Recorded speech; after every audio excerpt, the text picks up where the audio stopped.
friend in common, Brian Burke. Oh man, nice. My buddy, yeah. Excellent. So, you've been to the future before a few times. So, what was it in Oblivion that made you take the trip again?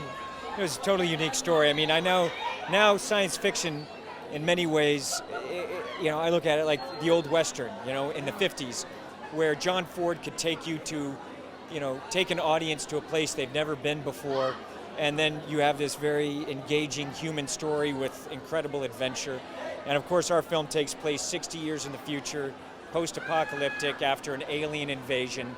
And you look at what Joe Kosinski created with this film. It's so unique when you look at the bubble ship that he designed, the look of the movie, and the story itself is something that has these magnificent twists and turns all the way up until the final frame. And I've never played a character like this. You have Jack Harper, who is basically a blue-collar drone repairman. He's got a very cool ship that he goes down to Earth every day, and he leaves Vika, the Andrea Riseborough character, up in the Sky Tower every day. And he ends up having this great affinity for the planet, and in 2 weeks his tour is up and he's supposed to leave, and yet he doesn't want to leave. And so then ensues all of the complications that you would want in a story. How hard is it today to come by a story that is original, that is not a remake, a sequel, adaptation of anything? How hard is it to get something that in that scope, that good, and with heart?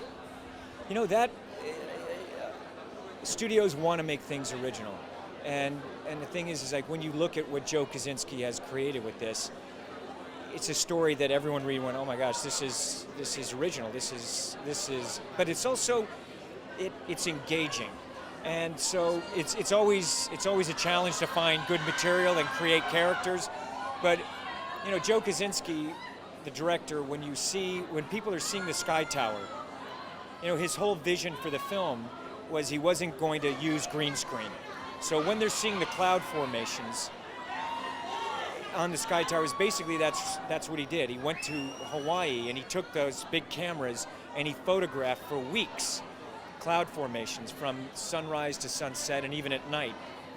And then when we were filming, he edited them down, and then we had massive screens inside the set, and he would project those images, onto the screen. So when we were there on the set, it felt like we were a mile up in the sky in this beautiful Sky Tower, so that all of the lighting that they're seeing, it's all reflective lighting from the cloud formations that he had previously filmed. And what happens is it gives such an authenticity and a unique depth in the frame, and it just, whatever we can do to immerse an audience into a story and into characters, and that's just one element of what Joe Kosinski did to create this movie in a very unique way.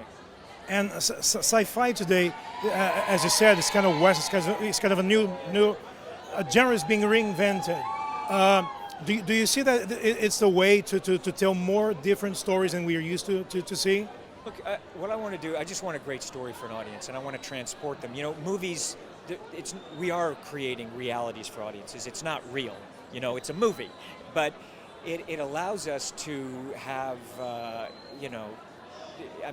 to create a different world, and with the right people doing that, it's really fun. It's a fun way to create and entertain an audience, and also because of this movie has great adventure, and it has a level of romance and a very, a really fun, involving story.